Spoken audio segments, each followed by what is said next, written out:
So how many of you like secrets? You want in on a secret?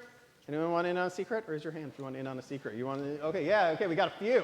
So I got a secret for you. Now the secret's known by a few people. Pastors, first responders, anyone in the service sectors. If you work at like Wegmans, or you're a barista, or you're a server, or Walmart, or Target, or any of those places, you're already in on the secret. But for everybody else, I want to bring you in on a secret. And that is, when it's the holiday season, it sometimes brings out the best in people. And then there's those other folks. We know the other folks. We met them if we drove 22 or went to the mall anytime recently, right? If you work as one of those people who are, as they would like to say in the corporate land, customer facing, you've met those people recently probably, right? My 8-year-old came to me and said, "Dad, why is it that some people are so grumpy at Christmas?" And then she went on to list all the reasons they shouldn't be grumpy, and then asked me, "Well, why is it?" And I went, "It's complicated," which is the best answer I could come up with, because, man, 8-year-olds sometimes hit me with questions I just don't understand. Well, at least I understand, I just don't know a good answer. So here's my answer as I wish I thought of in that moment when she asked me. And the answer is, she's absolutely right. It is complicated. And I think the reason it's so complicated for Christmas in particular is that you have two different stories. You have two different Christmases. Now, neither Christmas is good or neither Christmas is bad. They're both good, okay? And they have a huge, if you had a Venn diagram, there'd be huge overlaps between these two Christmases. You have secular Christmas and religious Christmas, right? And secular Christmas isn't bad, it isn't evil. There's lots of good things about it. It talks about family and charity and giving and a lot of virtues we as Christians back up. So there's nothing wrong with it. The problem is, it's sort of a spiritual cul-de-sac. Let me explain. Let's set the image of the perfect secular Christmas. All right. You look at a Thomas Kinkade. Y'all remember that from the 90s? Yeah, you have this beautiful cottage, beautiful snow coming down, and everything is just serene.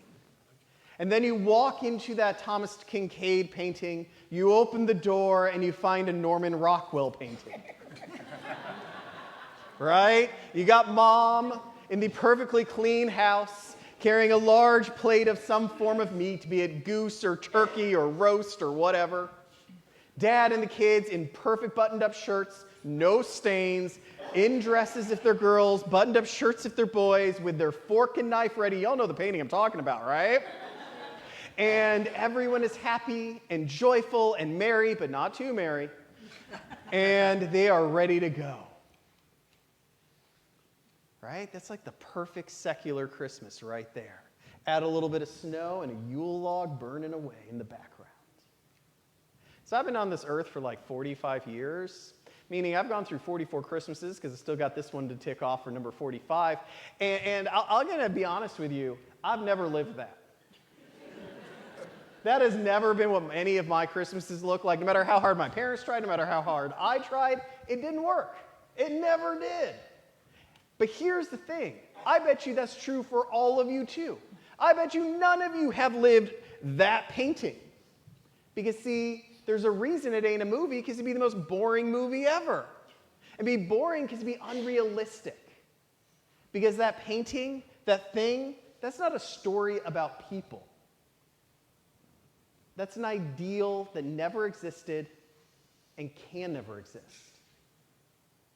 Because it's an ideal of how something could be, but if you excluded humans. See, I think that's why people get so grumpy this time of year. Because they're trying to make that happen. And the world tells them, if that is not what your Christmas looks like, you have failed, you are not enough. That's what the world says. Because here's the reality. The reality that I live is a reality that on Thanksgiving, my wonderful sister cooked all this amazing food for my kids, and they ate the rolls. You know, the little ones that come in the Hawaiian things in a whole big thing. That's what they had. I mean, they told me we have a good game where they lie and tell me they ate vegetables, and I go, sure, kids, you did. Okay? I'm betting some of you have that scenario. I'm betting some of you out there have relatives you don't want to have that conversation yet again with. I'm betting some of you have relatives that are going to ask you questions you wish they would never ask you. But they asked you last Christmas, they're going to ask you again this Christmas, right? Your Christmas isn't going to look like that because that is an ideal. It's not a story. It's not about real life. It's about a concept and idea, which is fine and all, but it isn't your story, isn't my story, because it isn't the story of humanity. But luckily enough, we are not trapped with only one story. Because tonight, we read a story out of the Bible. A story that is gritty, that is dirty, that has all sorts of emotions and complexities and weirdnesses and oddities going on all at the same time, much like my family, much like your family. Just walk through it. Mary's a teenage pregnant mom. Joseph was about to bolt two chapters ago on her. An angel literally had to get him to stay around. Her mom and dad are nowhere to be found, which is a little odd because Mosaic law says they should be there, at least the mom. They're at his hometown. And no one has a place for them? That means someone has called around and said, do not give them a place. If you know how small town works, someone's behind that.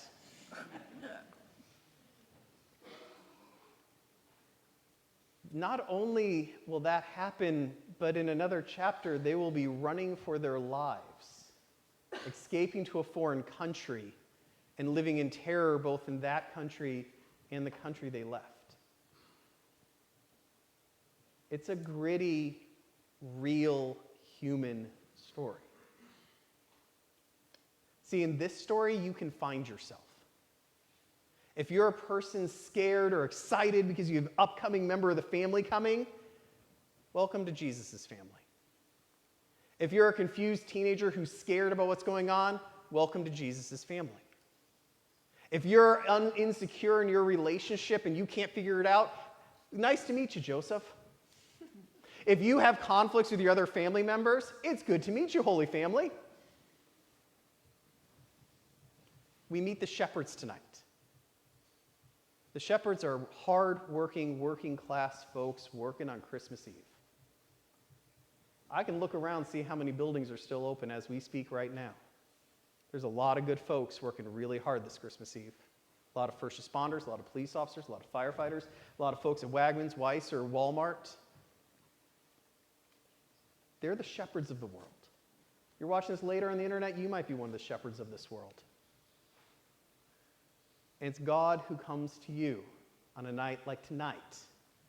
Welcome to Jesus' family. The wise men. First of all, they're not wise. That's a joke. Just read it.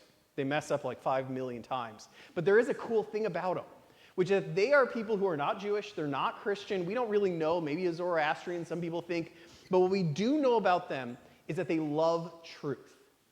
They are seekers of truth. That is why they're staring at the skies at every night to learn the mysteries of the galaxy. And it is because they love truth so much that when they see that a star is not in the right spot, they can't just leave it alone. They got to follow it. They got to figure out what's going on. They got to figure out why did all these millennia the stars work this way, and this one time, in this one place, this star is out of alignment. And they followed it because they loved truth. And you know where it led them? It led them to God. So if you are a scientist, a doctor, a person who loves the truth, an academician, a musician, whatever, someone who loves podcasts about history. I thought I'd get a good laugh out of that one, but I tried. You're part of Jesus' family too. This story is your story. Welcome, wise men. See, The cool part about the biblical story isn't just the miraculous, amazing thing that happened, but that it's something that happens to us. It is our story. What does that change for us this evening? It changes everything. Because if your kids are losing it at each other later, it's ruined the Norman Rockwell painting. But heck, if they go feral, that ain't very different than probably what happened this evening, back so many years ago. If you're getting into an argument with your relative who wants to talk to you about that thing that you don't want to talk about, don't worry. Jesus' mom had a lot of issues with her relatives too. Christmas isn't ruined. Christmas is just Christmas. It's still beautiful. When your kids eat nothing but the rolls, it's still beautiful because they're there and you love them and they are living out that Christmas story with you in that moment. When your weird uncle asks you that horribly inappropriate question, he didn't ruin Christmas. He's just living it out his own way, as are you if you escape him and don't get asked the question. Why? Because tonight's story is not just God's story. It's not just about a thing that happened back then. That story is our story. A story of an imperfect humanity who is loved by God, and God steps in and says, "You are enough." No matter how messy or weird or bonkers Christmas gets, no one can take it away from you. See, there's the difference. In the secular Christmas, it is setting you up to fail, to be frustrated, and to have the world tell you, you failed, you're not enough. But that's because it put a standard no one can reach. Because it's not a story about us, about humanity. God created a story about his beloved children, where he came as a child. A story that involved real people in a real time that really happened. And the magic of that is it's not just God's story. It's our story. The story we live out tonight as we live out our imperfect, messy, odd, but somehow beautiful and wondrous Christmases, whatever that means for us as individuals. Amen.